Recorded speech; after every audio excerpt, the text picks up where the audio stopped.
Добар ден, дневник на К3. Жителите на Кумановското Бановце протестираат, бараат поставување асфалт и решавање на други комунални проблеми во селото. Велат дека тие најмногу ги чувствуваат последиците од мигрантската криза. Одговорните од центарот велат дека има расположение кај меѓународните организации за поддршка на селото.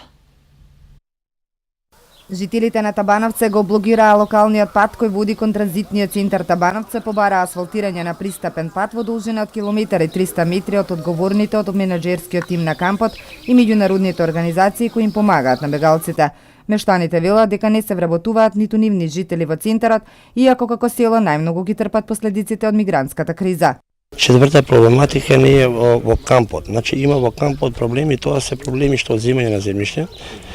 Значи, одземено земјиште не е платено, а друга работа, излегување на имигранти, шетање по село, тоа е еден вид, како да кажам, проблеми што не смеат деца да шетат навечер, не смеат да ги пуштаме да... Жителите на Табановци имаат и други проблеми во селото, водовод и канализација. Трето, има многу проблеми, али ни треба да идеме поступно, полека, значи, едно по едно се прави, а не само директно. Секи направиме, на крај ништо не направиме. Да не е многу теретни возила, с големи тежини, с едно друго. Може направено провизорен пут. Ми тражимо пут кој не е асфалтиран, а овие од кампови светови проводи видев горе у продавница, по нине потрубе за набавка на материјал, за носење, за рупе су ископане, а пошто возив државни возила, они не гледал коju брзину иде. Примени су 90% од Куманово, од други села. И не се гледало опште не се гледало како е стање. Одговорните од транзитниот центар признаваат дека мештаните имале штети од протокот на бегалците низ селото, но тоа е одамна надминато со ограничување на просторот на движење на бегалците со оградување на кампот. Стојановски вели дека се прават максимални напори во преговорите со меѓународните организации со цел да се помогне на местното население. Има изготвен проект и за асфалтирање на патот. Тоа го работевме преку меѓуменаџментот помеѓу ГИС, Центарот за управување со кризи и локална самоуправа. Успеавме да се изготви техничка документација и проект за патот. Тоа е 1380 метри. Бараме донатор кој што може, значи бараме меѓународна организација, тоа и локалната самоуправа го прави, тоа и ние го правиме како ЦУК. Институциите, главниот штаб го прави, секако бараме донатори кои што ќе можат да одвојат дел од своите слободни средства и да ги наменат исклучително за потребите на ова местно население. Меѓународните организации ќе помогнат, велат одговорните од центарот, но напоменуваат дека во финансирањето мора да учествува и локалната самоуправа. Во тек се подготвителните работи пред почетокот на пробното производство во кривопланичкиот рудник Тораница и во Пробиштипскиот Злетово. Се работи на усогласување на административно-техничките процедури со законските прописи, а се со цел непречен почеток со работа во двата рудника во блиска иднина, информираат надлежните.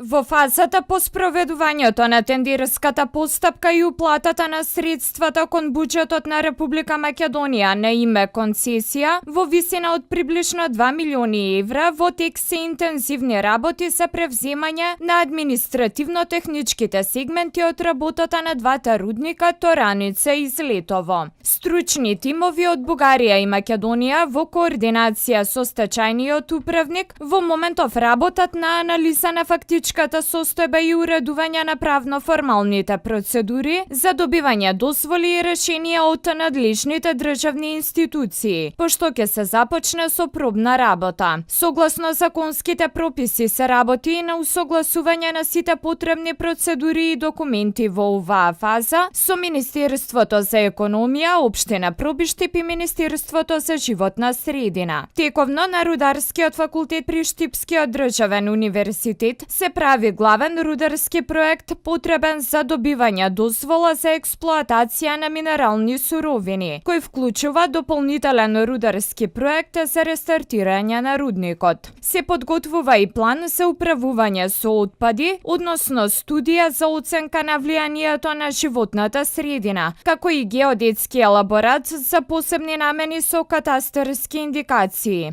Сметаме дека во максимално краток временски рок ќе бидеме формално правно подготвени. Нашите инженери заедно со дел од вработените во двата рудника да започнат со пробна работа и да ги добиеме првите количини руда потребни се на тамошни испитувања, информираат надлежните. Во оваа фаза се анализира и разгледува техничката состојба на рудникот, како и на флотационата фабрика каде веќе е доставена опрема за одржување. Истовремено се прави и детален временски план за нејзино комплетно рестартирање, а за реализација на сите овие активности се подготвува план со опис на работни места кои ќе бидат објавени на конкурси. Стои во соопштението на концесионерите Минстрој.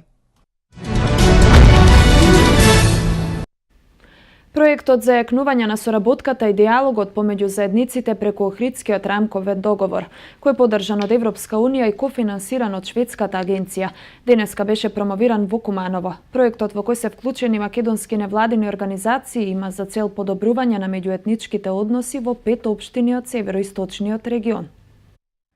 Проектот за јакнување на соработката и диалогот помеѓу заедниците преку Охридскиот рамковен договор, кој е поддржан од Европската унија и кофинансиран од Шведската агенција за меѓународна соработка, денеска беше промовиран во Куманово.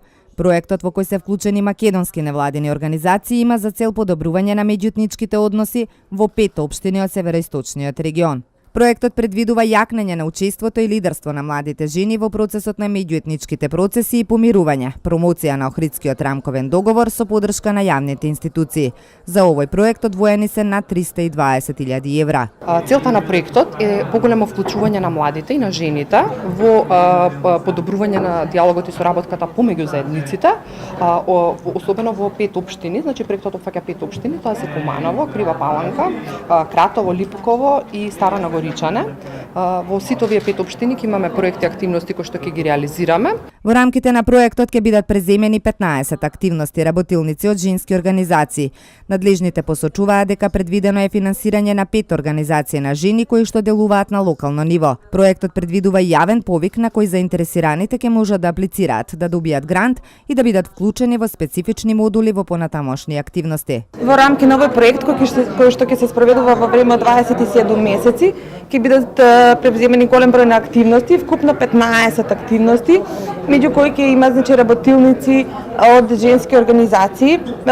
При тоа ќе има регрантирање, субгрантирање на 5 организации на жени кои што делуваат на локално ниво, значи ќе има јавен повик за да можат истите да аплицираат да ги добијат грантовите. Од делегацијата на Европската унија информираат дека Европската унија ја воспоставила оваа така наречена група на проекти за граѓанско општество, која што се осврнува на различни области, но дека минатата година приоритет бил даден токму на меѓуетничките односи.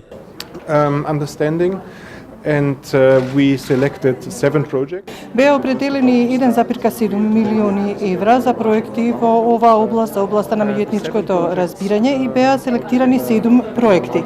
Денес сме тука на настанот за отворање за почеток на еден од тие проекти, инаку сите наскоро почнуваат. Од Европската унија напоменуваат дека соработуваат со различни засегнати страни, како што е Агенцијата за малцинства, Секретаријатот за спроведување на Охридскиот рамковен договор, општински совети. Нагласуваат дека ќе ги поддржат и локалните невладини организации.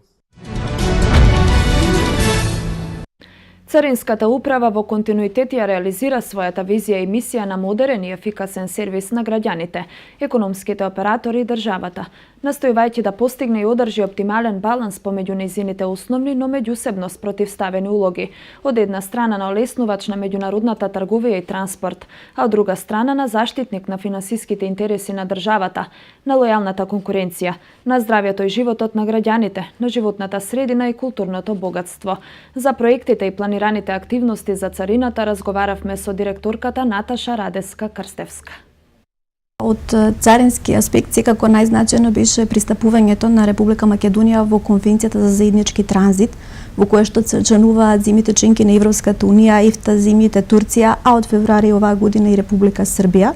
Со влегувањето во конвенцијата се овозможи единствена транзитна постапка со сите земји членки на конвенцијата.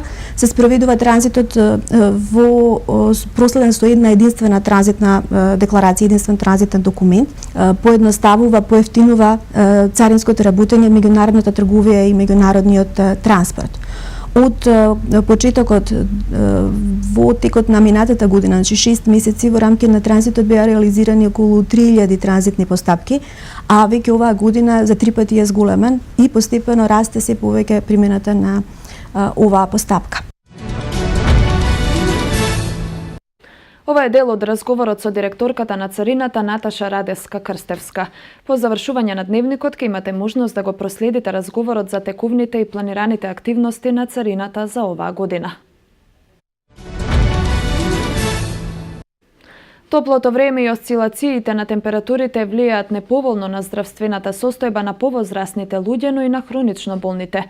Велат понекогаш ниту редовната пропишана терапија од лекарите не помага во надминувањето на тегобите кои ги чувствуваат. Големите осцилации на температурата во текот на едно деноноќе се причина поради која многу луѓе често чувствуваат вртоглавици, замор, отежнато дишење. Промена на општата здравствена состојба која е секако непријатна. Помладите кои имаат физиолошки реакции од промените топло-ладно, сонце па дожд, се нарекуваат и метеопати, а повозрасните, особено хронично болните, некако повнимателно се однесуваат на очекуваните променливи временски услови. Да ве прашам, ви пречи ли времето преку ден, сонце, попладне може да заврне дожд, ви сметат ли промените на климатските промени? Смета времето на очите, на организмот, малексаност, болат коски, така некој пут вртоглавица, смета времето, да. Значи времето смета многу и тоа у очи, сега очи ме болат, печетме. А како ви поминува времето, например, како го решавате тоа? Се освежувате ли еве во градскиот парк или како? А видите да ви кажем, јас сум пензионер 2 години, 66 години сум старост, до парк со друштво, до кафе и така ми поминува време. Дома, да, повеќе во дружење, повеќе во пешачење, така да се размрдаме малку, телевизија гледаме и така не поминува време. Ви сметаат ли големите температурни промени наутро, попладне, навечер, уме и да заврне непредвидено? Па човекот треба да се прилагоди на времето. Со облекување, со однесување и така натаму, со исхрана, се тоа. Така, што вклучувате вие во вашата исхрана? Ово ще треба секој пат да се користи. Салати исто така, месо по потреба. Како се борите против оние температурни разлики? Па јас се борим со облачањето. Послабо се облачаме и појако. Па си седим у сенка дебела и така си денот гурам. Од сабање до довечер. Другше нема. Секој мора така да прави. Иначе не може да поднесе организмот. Па тоа е големи осцилации са. Улаци, седимо катја. Топло катја, ладно, кладемо оган, седимо и се греемо. Влијаат, секако влијаат на здравјето, пред се кои се има хронични болни, а наравно од и мислим реума, па и другите, али влијаат. И наглите промени што осцилират горе-доле температурата влијае. Мислим, барем за мене, за секој не знам. Да, помага ли она стандардна терапија која што ја пиете постојано или морате и дополнителни лекарства да вклучите во тие периоди? Па, помага нешто, ама не целосно. Како што истакна и нашите сограѓани, почитувањето на препораките кои постојано ги упатуваат лекарите се основен предуслов за ублажување на симптомите, а превенцијата е најдобар начин да се зачува здравјето и да се избегнат несаканите ситуации. Денеска е големиот христијански празник Вознесение Господово. Вознесение Господово се празнува 40 денови после Великден, поточно во четвртокот на 6-та недела после празникот на Воскресението Христово. По повод големиот христијански празник Спасовден извршено беше осветување во црквата Свети Спас во селото Долно Којнаре. Граѓаните се задоволни затоа што сите на тамошни обреди ќе ги проследуваат во оваа црква. Православните верници го слават големиот христијански празник Христовото Вознесение Спасовден. Овој празник се празнува 40 дена по Великден и секогаш се паѓа во четврток. По тој повод во Долно Којнаре беше осветена црквата Свети Спас, а осветувањето го изврши владиката на Кумановско-Соговска епархија, доктор Јосиф. На самото осветување присуствува и градоначалникот на општина Куманово, представници на локалната самоуправа и голем број на граѓани. Денеска овој храм Божи е осветен и тоа во многу рекордно време. Затоа што ова населба покаже и овие луѓе дека навистина покрај верата во Бога имаат и љубовта кон ближниот, се почитуваат себе си меѓу себе, покажуваат дека може да се договорат.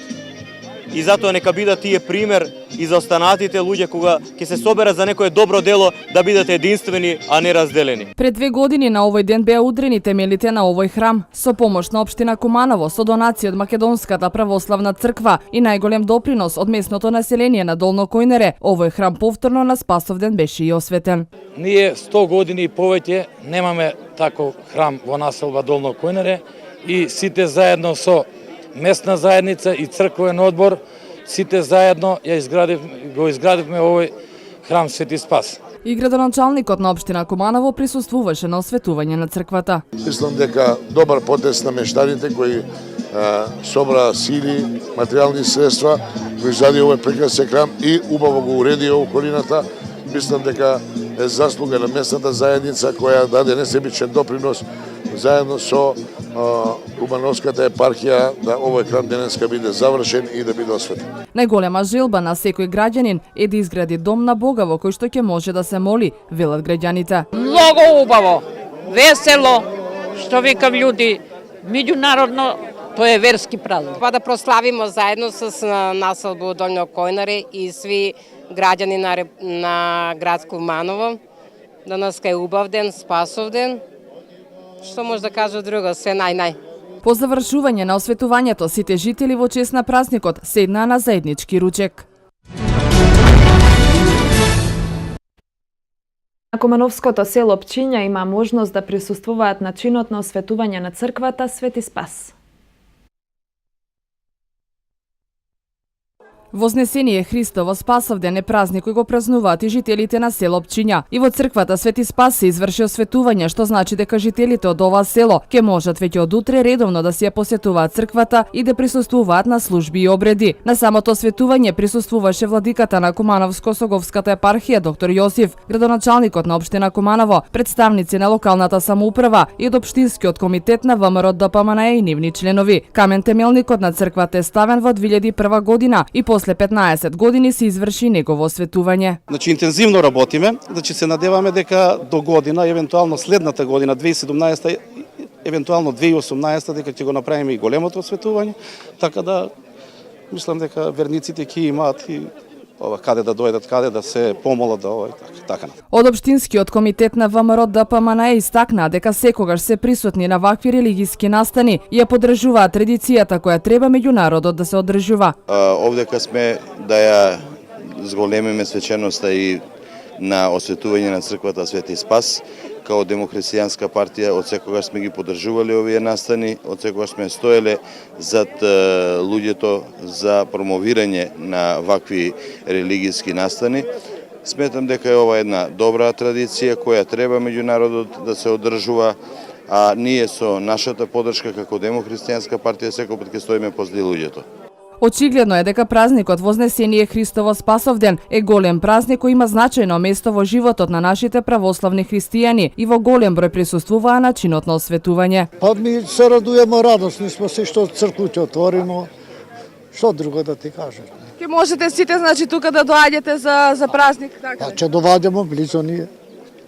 Ова е место каде што за сите празници ќе доаѓаме тука. Прво е на сред село, на убава локација. Во секој случај за убави работи ќе се користи, да кажем, ова. Поентата е тоа што по многу години оваа црква на некој начин ги обедини луѓето овдека во село од сите ситуации, од сите настани што се случуваат. Најголем придобивка е тоа што луѓето заедно почна да прават нешто и го направи ова. Тоа е најголема придобивка. Христос својот домострој како Господ го заврши со овој празник. Се роди, прими човечко тело за нас да може да не обожи и на крај таа природа што ние ја носиме ја вознесе до Бога. Значи, најголемото достоинство христијанството токму на човекот му го представува, дека човекот е до Бога, а не до животните. Му е местото. Спасовден како селска слава се слави во Никулјане, Младо на Горичене, Романовце и други села. Националната установа Центар за култура Трајко Прокопиев и Националната установа Музеј Куманово ги повика уметниците кои планираат да соработуваат со нив да аплицираат за проекти кои што ќе бидат поддржани од Министерството за култура за наредната 2017.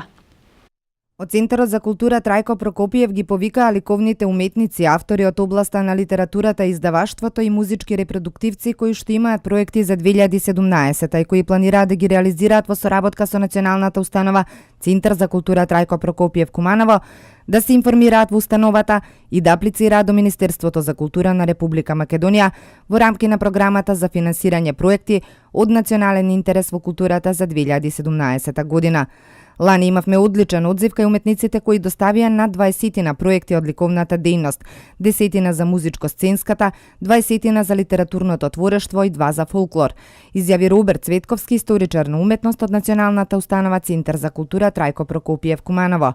Ликовните уметници кои што имаат проект за реализација на изложбата за 2017 и кои планираат да ја реализираат во соработка со Националната установа Музеј Куманово, имаат можност да соработуваат со уметничката галерија и да аплицираат до Министерството за култура на Република Македонија во програмата за финансирање проекти од национален интерес во културата за 2017 година, соопштија денеска одговорните од установата.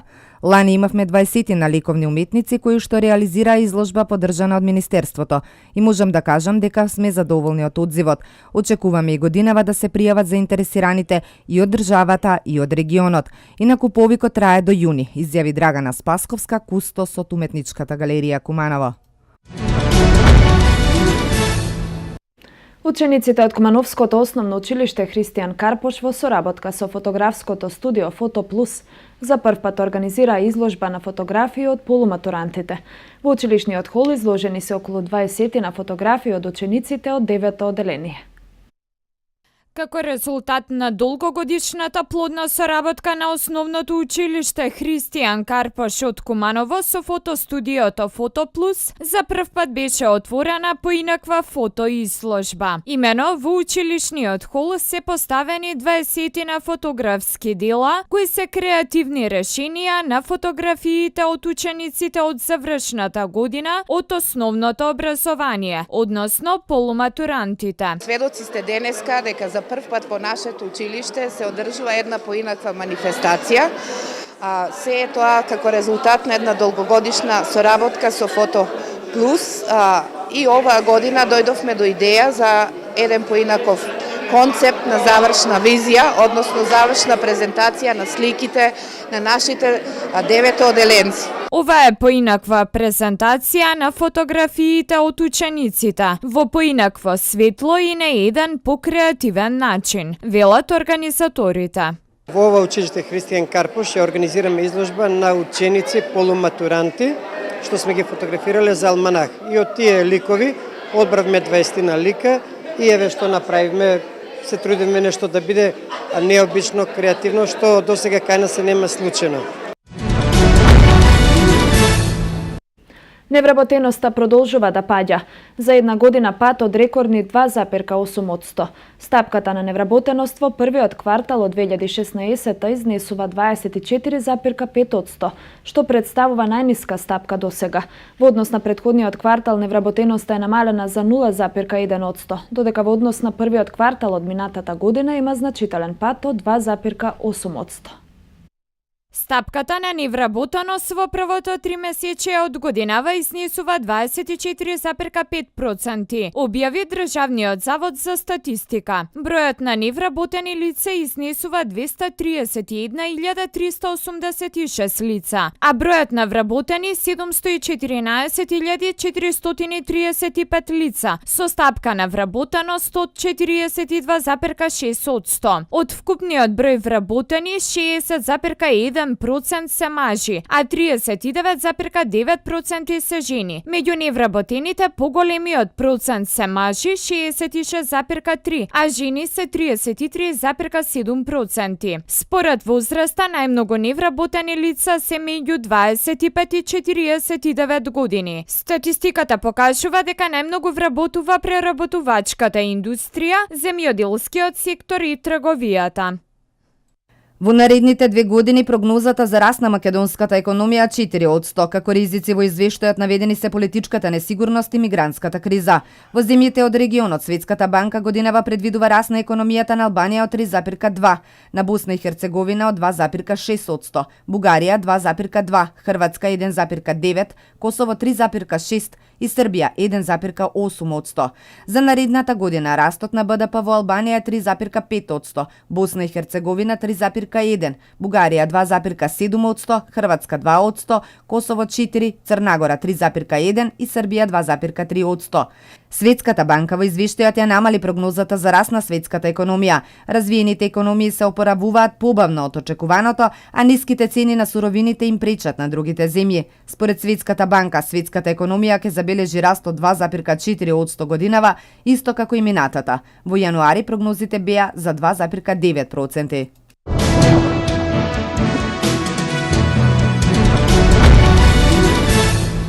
Европски парламент истакнува дека укинувањето на имунитетот на 138 турски пратеници го подкопува владеењето на правото.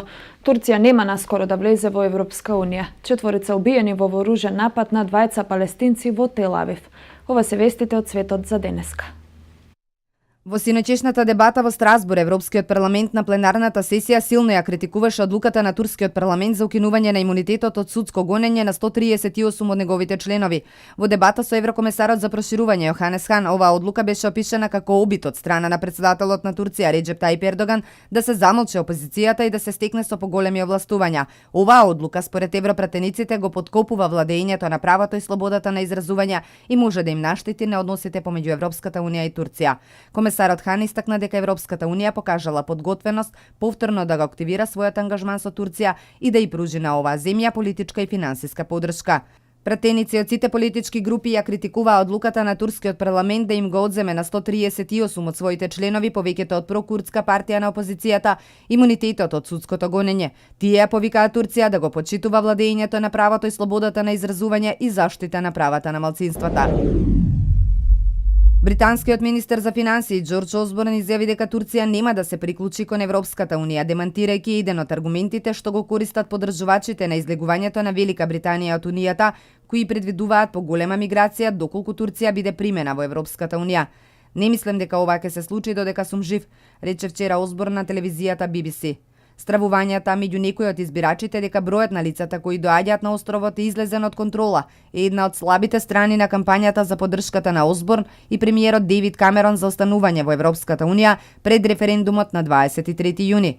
Осборн беше запрашан за предвреме искажаната поддршка на Камерон за приклучување на Турција кон Европската унија. Во 2010 година премиерот рече дека ќе биде најголем поддржувач за влезот на Турција. Турција се врати наназад. За таму имаме стравување за почитување на демократијата и човековите права, рече Осборн и дополни дека сегашната позиција на британската влада е дека Анкара не треба да се приклучи кон Европската унија. 4 лица се убиени, 6 мина се ранети во синочешниот напад на 2 палестинци врз луѓето во центарот на Тел Авив во популарниот кварт исполнет со продавници, ресторани и барови на отворено, соопштија израелските власти, пренесува Вашингтон Пост.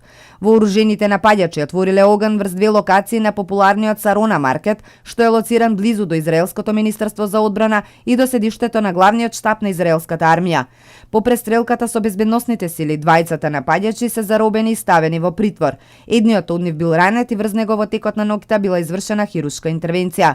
Представник на болницата, каде биле префрлени ранетите, рекол дека најмалку 3 од повредените се наоѓаат во критична состојба.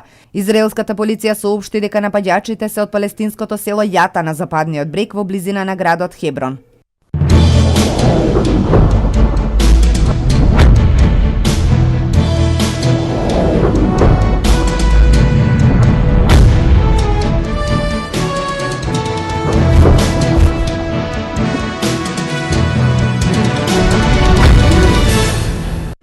За нешто повеќе од 24 часа започнува 15-тото издание на Европското првенство во фудбал. А оваа година е домаќин истата држава во која ова надпреварување се одржа за прв пат во 1960 година, Франција. Со традиционалната церемонија на отворање и воведен надпревар на домакинот Франција против селекцијата на Романија ќе биде отворено Европското фудбалско првенство 2016. Фудбалски спектакл ќе ја тресе Европа во наредните месец дена се до финалето на 10 јули. Домакинот Франција ќе го вгости ова елитно спортско надпреварување во 10 градови на исто толку различни арени. За титулата шампион на Европа ќе се борат 24 селекции од вкупно 53 регистрирани во Европската куќа на фудбалот УЕФА. Надпреварувањето ќе биде отворено на Стад де Франс во Сен-Дени во близина на Париз. Арената со капацитет од 81.000 посетители исто така ќе го затвори првенството на 10 јули со одигрувањето на финалниот меч. Доста возбудливо беше и во групите за пласман во Европското првенство и верувам дека сите што се пласирани во Европското првенство во ова година, верувам дека заслужувале и сега се во ова првенство. На ова европско првенство ќе настапат дури 5 дебитанти, меѓу кои се селекциите на Исланд, Северна Ирска, Велс, Албанија и Словачка. Од нашите соседи, покрај Албанија, може да се вброи само Хрватска, иако не ни е директен сосед, сепак поради заедничкото минато се доживуваме како такви. До репрезентација на Албанија, како знаеме дека многу тешко го одвоили и учеството во Европското првенство, што е како прв пат да влегува во историја на нивниот фудбал. Не очекувам многу, но може да биде некој изненадување во групата, а што се однесува до репрезентација на Хрватска, и тие имат некои играчи, али нема тој квалитет што го имале порано. За очекувањата и за фаворитите на континенталниот шампионат разговаравме со Исмет Зекири, поранешен голман на Куманово. Да ви кажам право, ќе биде многу возбудлива, зашто ќе има многу репрезентации што се интересни. Како прва е да јас бија вака би ги кажал некои други репрезентација, еве како на пример Белгија, Германија, Шпанија, па да не забравиме Англија и на крај крајва Италија. Претенденти за титулата има многу, искрените љубители на фудбалот се надеваат на многу возбудувања и изненадувања. Покрај домакинот Франција, сериозни амбиции за освојување на титулата имаат и Шпанија, Германија и Португалија. Во секој случај, ни предстои едномесечен празник на фудбалот и спортот. Да се надеваме дека во некое наредно издание ќе дочекаме да ја видиме и нашата репрезентација на едно надпреварување од ваков ранг.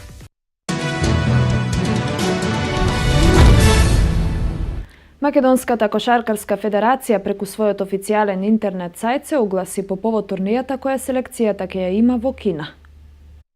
Поради неможноста да играме во најсилен состав поради повреди, замор на стандардните репрезентативци, новиот селектор Драган Раца на овој турнир ќе мора да настапи со комбиниран тим во кој ќе бидат 7 потенцијални и млади репрезентативци: Младеновски, Мекич, Сапунџиев, Стајич, Пајич, Главчев и Дујковиќ, четворица американци кои ќе се борат за македонски пасош, како искусниот Радко Варда. Како што пренесува Кошаркарската федерација на Македонија, Варда сам му се понудил на Раца за да им помогне на младите центри со своето знаење, а воедно со него ќе се пополни бројот на 4 високи играчи во екипата. На турнирот кој ќе трае до 24 јуни ќе учествуваат уште 7 репрезентации: домакинот Кина, Соединетите американски држави, Литванија, Јапонија, Иран, Белорусија и Нов Зеланд.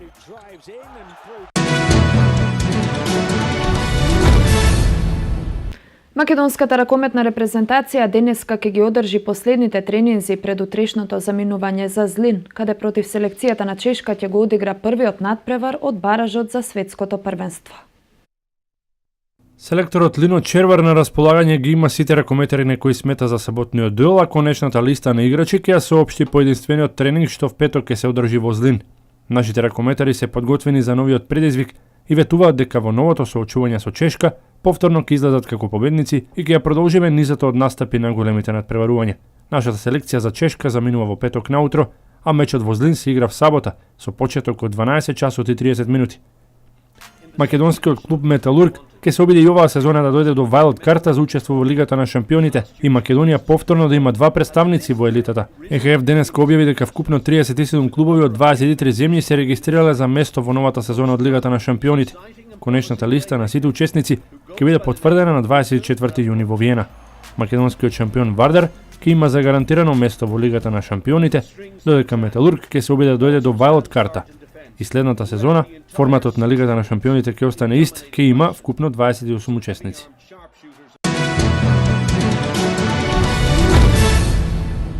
Суспендираниот председател на УЕФА Мишел Платини ќе може да присуствува на предстојното европско фудбалско првенство во татковината. Легендарниот предводник на триколорите ќе одмора 4 сезони од фудбалските активности поради тоа што во 2011 година заработил 2 милиона швајцарски франци за консултантски услуги од тогашниот претседател на ФИФА Блатер. Предходно, ФИФА наведе дека на Мишел Платини му забрани, како официјално лице, да присуствува на фудбалски надпревари и дека може да ужива во дуелите единствено како навивач.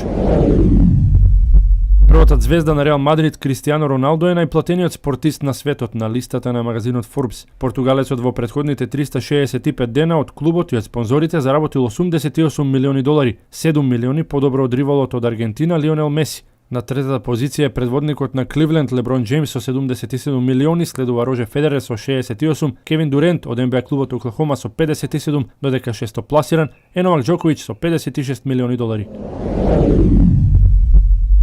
Приходите на европскиот фудбалски пазар во сезоната 2014-2015 се подобри од 22 милиарди евра, благодарение на богатите 5 најквалитетни првенства. Ревизорите од Делоит наведуваат дека Бундеслигата, Примера, Лига 1 серија и Премиер лигата чинат 54% од вкупните приходи. Премиер лигата може да се пофали со приход кој што е подобар за 88 милиони фунти од претходно, вкупно 3,3 милиарди, што е за милиарда подобро од второпласираното фудбалско првенство Бундеслигата. Клубовите од шпанска Примера оствариле раст на приходите за 120 милиони евра, вкупно заработиле 2,1 милиарда евра, додека италијанците од серија се подобри за 7 милиони евра, со вкупно приход од 1,4 милиарди евра, колку што е приходот и на клубовите од Лига 1. Кливленд со убедливи 120-90 го победи Голден Стейт и намали на 2-1 во финалната серија, благодарение на одличната партија на Леброн и Ирвинг. По двата убедливи пораза на гостувањето кај Голден Стейт, Кливленд одговори на најдобар можен начин, го победи шампионот со 30 предност. Леброн Джеймс имаше одличен надпревар, постигнувајќи 32 поена, имаше 11 скока. Ирвинг постигна 2 поена помалку. Во тимот на Голден Стейт најефикасен беше Кари со 19 поени и четвртиот надпревар од финалната серија се игра во Кливленд, домакинот ќе има можност да изедначи во финалната серија.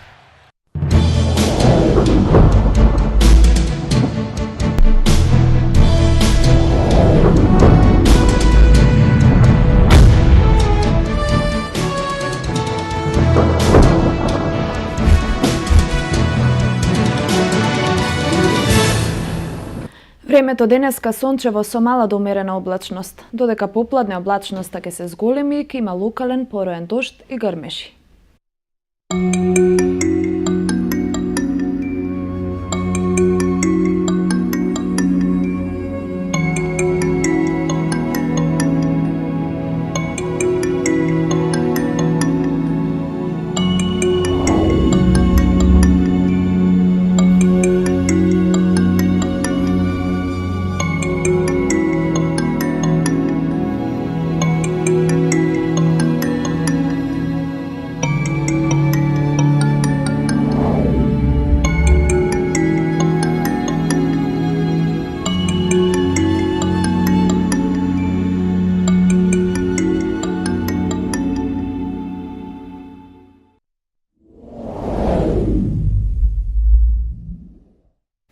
Тоа беше се што подготвивме за вториот дневник, почитувани гледачи. Бидете со нас и во 20 часот. Пријатно попладне.